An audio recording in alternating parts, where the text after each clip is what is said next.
Yeah. Donc alors là je vais parler de la prière. Donc encore une fois, je suis pas le professionnel de la prière. Je compte pas à vous apprendre à prier. Je pense que chacun a sa manière de procéder. Et je pense que chacun prie de la position qu'il veut ou il prend le temps qu'il veut, etc. Je suis pas là pour faire un cours sur la prière.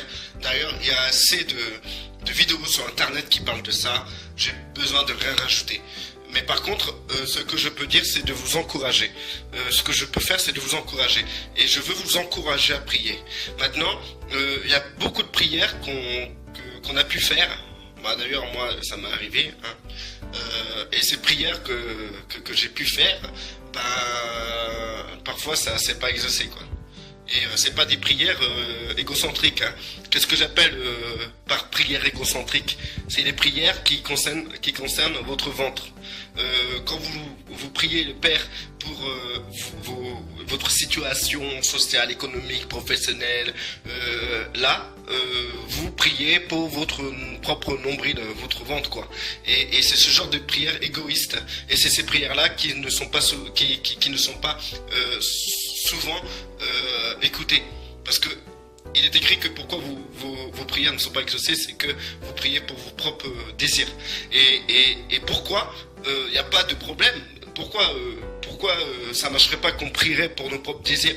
Eh ben, c'est pour la simple raison que Yeshua a dit comme ça: cherchez premièrement le royaume des cieux et sa justice, et le reste vous sera donné. Donc c'est-à-dire que tout le reste vous sera donné. Donc sur tout le reste qui vous sera donné, vous n'avez pas besoin de prier pour ça, normalement. Maintenant, ça ne veut pas dire que vous ne devez pas vous confier envers votre Père Céleste, parce que je peux vous dire, la vie est parfois flippante et parfois on peut paniquer, quoi. Quand on a des enfants, le frigo est vide et on voit qu'il n'y a rien qui arrive, je comprends que la personne se met à genoux et prie le Seigneur pour lui dire: alors, ça arrive quand?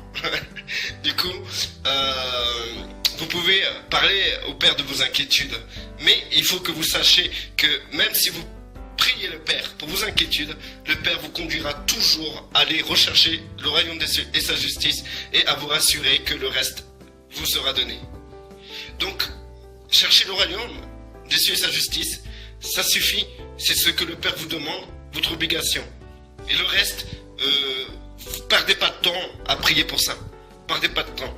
Perdez plutôt du temps à chercher le royaume des cieux et sa justice. Maintenant, moi je parle des prières, d'autres genres de prières. La prière du style, quand vous voyez quelqu'un malade et que vous priez pour elle et que la personne reste malade. Aïe! Quand vous voyez quelqu'un handicapé, vous prenez et vous dites: marche au nom de Yeshua, et elle marche pas, ça fait mal aussi. Quand vous voyez une personne vraiment dans une situation très difficile, empêtrée dans les dettes, vous priez pour que le Père puisse lui ouvrir des portes et la personne perd sa maison. Ça fait mal aussi. Quand vous priez pour des gens et que vous n'avez pas de réponse positive, c'est quelque chose qui peut faire mal. C'est vrai. C'est quelque chose qui se dit, dans lequel on entend toujours quelqu'un derrière qui a la parole de la sagesse et qui vient vous dire: tu vois, c'était pas la volonté de Dieu. Eh ben non. Vous savez, comparé à cette personne, vous, au moins, vous avez prié. Vous avez eu pitié de la personne. Vous avez prié. Vous avez eu à cœur de lui faire du bien. Parce qu'il est écrit, ce que vous voulez que les autres vous fassent, faites-le pour eux. Donc, il est évident que moi, si un jour je suis dans la détresse, je voudrais bien qu'on prie pour moi. Et j'aime bien quand on prie pour moi. Donc dans ces cas-là, si moi je veux cela, eh ben il faut que je le fasse aux autres. Et donc c'est normal que vous priez. Même si votre réponse n'est pas favorable, vous avez prié. Vous savez, il n'y a que ceux qui ne prient pas qui ne se trompent pas. Et il y en a beaucoup qui ne prient pas. Il y a beaucoup de gens ne se mouillent pas. Mais par contre, pour prier pour leur ventre, pour le reste que Dieu va leur donner s'ils recherchent le royaume des cieux et sa justice, et ben eux, au lieu de chercher le royaume des cieux et sa justice, ils préfèrent prier pour le reste. Non Seigneur, moi je ne cherche pas ton royaume et ta justice, mais je cherche la réussite sociale, économique et professionnelle. Donc c'est pour cela, mon cher Père, que je viens vers toi pour te demander ce que tu aurais dû me donner si j'aurais cherché ton royaume, ta justice. Donc, je te remercie d'avance de me donner à manger, de m'ouvrir la porte pour que j'ai une promotion, pour que je puisse mettre de l'argent de côté, pour que je puisse aboutir à mes projets de vacances. Père éternel, je te le demande. Évidemment, je n'aurais pas besoin de te le demander si j'aurais cherché ton royaume et ta justice. Mais comme ce n'est pas le cas, je te le demande. Voilà comment ça se passe. Comment ces personnes qui ne vont pas se fatiguer à prier pour leur prochain prient souvent l'Éternel. Je ne l'ai pris pas de cette manière-là, c'était un peu ironique, vous l'avez compris. Mais pour vous dire que Dieu, je pense que je connais notre Dieu. Je connais aussi notre Père. À force de marcher avec ces années qui ont passé, j'ai une certaine connaissance ou perception ou de ce qui est mon Père Céleste, notre Père Céleste, pardon. Du coup, je suis certain que jamais, au grand jamais, il vous pointera du doigt parce que vous avez prié. Jamais. Donc, n'ayez crainte, priez. Pour tout et n'importe quoi, priez. Si c'est pour votre prochain, pour lui faire du bien, priez. Si c'est pour votre nombril, cherchez le royaume des cieux et sa justice, le reste vous sera donné, donc vous n'avez pas besoin de prier pour que vous puissiez être président de la République, car si c'est la volonté de Dieu que vous soyez président de la République, en cherchant son royaume et sa justice, automatiquement les portes seront ouvertes pour que vous soyez président de la République. Mais, pour votre prochain, priez. Insistez, priez. Même si vous avez prié pendant des heures pour je ne sais pas combien de personnes et que majoritairement vous n'avez pas été écouté, dans ces cas-là, je vous dis de continuer à prier. Pourquoi ? Parce que en fait, voici ce que notre maître Yeshua nous conseille poliment. Il a donné 2 paraboles. La première parabole, c'était l'ami qui vient déranger son autre ami en pleine nuit. Parce que cet homme reçoit quelqu'un chez lui, il n'a pas de quoi donner à manger à cet homme. Qu'est-ce qu'il va faire? Il va aller déranger son voisin, soi-disant parce que c'est son ami.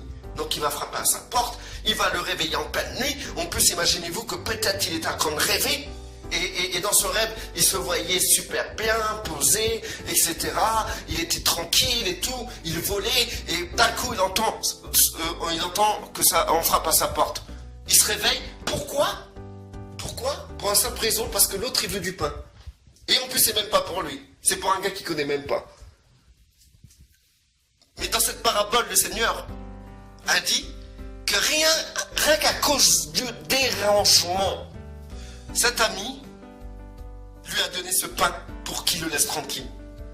Pourquoi le Seigneur Yeshua nous donne une parabole semblable à celle-là? Tout simplement parce que il veut qu'on le dérange avec nos prières. Si ce n'était pas le cas, pourquoi il a donné cette parabole? Cette parabole aurait dû être retirée de la Bible s'il ne voulait pas qu'on le dérange avec nos prières. Donc, je vous conseillerais de le déranger avec vos prières. Il ne vous pointera jamais du doigt, vous ne serez jamais jugé parce que vous avez prié pour votre prochain, prié pour une situation, prié pour quelque chose, pour un bien-être de votre prochain, prié à cause d'un malheur que votre prochain vit, priez pour votre prochain, priez les uns pour les autres. Celui qui a tort, le Seigneur pointera du doigt, celui qui ne prie pas plutôt. Mais celui qui vient le déranger avec sa prière, il ne le rejettera pas. Ça ne veut pas dire qu'il vous donnera le pain. Ça ne veut pas dire qu'obligatoirement il répondra à votre prière. Mais vous n'avez pas tort de prier. Vous avez raison. Celui qui ne prie pas, il a tort. C'est lui qui on pointera du doigt. Donc si on vous dit, oui mais tes prières c'est pas la volonté de Dieu, tout ça. N'écoutez pas ce genre de personnes parce que ces genres de personnes, ils prient jamais. Et quand ils prient, ils pensent être dans la volonté de Dieu. En fait c'est eux qui ne sont pas dans la volonté de Dieu. Parce que leurs prières c'est des paroles égocentriques. Pour leur situation professionnelle, économique, sociale. social, économique et pour graver la gestion sociale. Ces gens-là, ils prient, et là, faites-moi confiance, que pour eux, ils prient selon la volonté de Dieu. Mais toi, tu vas prier pour ton prochain, ton voisin, ta mère, ton père, ta famille, pour que des gens soient touchés pour l'évangile, etc. Pour que des gens soient guéris, pour que des infirmes soient guéris, que les gens soient délivrés du mal. Toi, tu vas prier pour ça, la personne va dire, ah non, c'était pas la volonté de Dieu, parce que la personne n'a pas guéri. N'importe quoi. Et la deuxième parabole, c'était une vieille femme qui a harcelé un juge. Elle a harcelé tellement le juge que même le juge l'a gracié. Lui a donné ce qu'elle voulait pour que cette femme ne vienne plus l'harceler. Vous vous rendez compte pourquoi le Seigneur nous donne une parabole comme ça? Moi, il faut pas faut pas me donner ça à moi, parce que sinon, sur terre, si le Seigneur serait sur terre, il aurait porté plainte contre moi pour le fait que je vienne tout le temps l'embêter. Imaginez-vous. Il veut qu'on vienne l'harceler. C'est pourquoi il nous aurait donné cette parabole si ce n'était pas le cas. Il veut qu'on vienne l'harceler. Donc, n'hésitez pas à l'harceler avec vos prières. Maintenant, si vos prières, vous voyez, il n'y a pas de résultat, ne vous découragez pas. Continuez jusqu'à temps que vous pouvez prier. Vous savez, l'exemple parfait, c'est David. Lorsque David a péché et qu'il a eu un enfant et cet enfant devait mourir parce que le Seigneur a décrété que cet enfant devait mourir. Qu'est-ce qu'il a fait David? Il a prié. Il a prié, il a prié, il a prié, il a prié, il a prié. Tant que l'enfant était en vie, il priait. Tant que l'enfant était en vie. Même si l'enfant devait vivre 3 ans, je pense qu'il aurait prié pendant 3 ans. Non, bon, c'est exagéré. Là, c'était une affaire de quelques jours. Mais il a insisté jusqu'à temps qu'il apprenne la décision de l'Éternel définitif. Parce que l'Éternel peut changer d'avis. Il est arrivé plusieurs fois que l'Éternel ait changé d'avis. Face à Moïse, il a changé d'avis. Il est possible, face à Abraham aussi, Abraham a pu négocier avec le Père. Et Yeshua vous dit de venir l'harceler. Il vous dit de venir le déranger. Et que peut-être à force d'harcèlement et de dérangement, il nous donnera ce qu'on a envie, ce qu'on lui demande. C'est pas ce qu'il dit, Yeshua, après pour expliquer ses paraboles. Allez voir dans la Bible. Relisez ces paraboles. Vous savez, si vos prières n'aboutissent pas, et vous voyez que c'est trop tard pour la situation, finalement, le Seigneur a décidé quelque chose, de ne pas répondre, de répondre, d'agir, de ne pas agir, de lier, de ne pas lier, de libérer, de ne pas libérer, de guérir, de ne pas guérir. Dès que le Seigneur a décrété quelque chose, dès que c'est définitif, et vous le savez, c'est définitif. Faites comme David. Lorsque David a appris que son enfant était mort, il s'est levé. Il a passé à autre chose. Eh bien, vous, c'est pareil. Vous priez pour une situation. Et vous voyez que lors de cette situation, finalement, la situation se termine. Ou l'événement se termine pour laquelle vous priez. Ou la personne que vous priez et pour qu'elle garde la vie est décédée. Dieu a tranché. Mais au lieu de vous lamenter, de vous décourager, passez à autre chose. Passez à autre chose. Car des sujets de prière, il n'en manque pas. Il ne manque pas de sujets de prière. Passez à autre chose, ne perdez pas votre temps. Il faut passer à autre chose. D'ailleurs, dans la Bible, il est écrit de prier sans cesse. Donc, si ce n'est pas pour votre situation professionnelle, sociale, économique, parce que Dieu s'occupe du reste, que vous devez chercher le royaume des cieux et sa justice, je pense c'est tout que si vous devez prier sans cesse, c'est par rapport aux événements que vous voyez autour de vous, par rapport à vos frères et sœurs, par rapport au malheur d'autrui, par rapport à l'évangile, par rapport à